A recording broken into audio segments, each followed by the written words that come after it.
Lahat tayo may ganyan-kanyang problema na dinadala.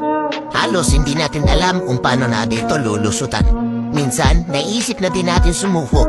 Pero, pinapatatak tayo ng mga taong umaasa sa atin. Sa mga taong naniniwala sa kung ano man ang kaya natin gawin. Kasi, walang permanente sa mundo. Lahat luminipas, kaya wag mo ikulong ang sarili mo.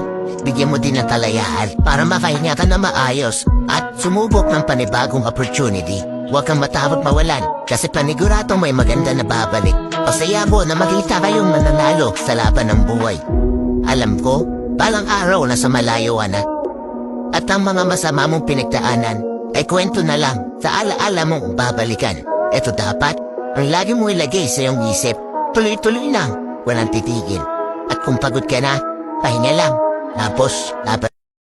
Please like, comment, and share. Thank you for watching.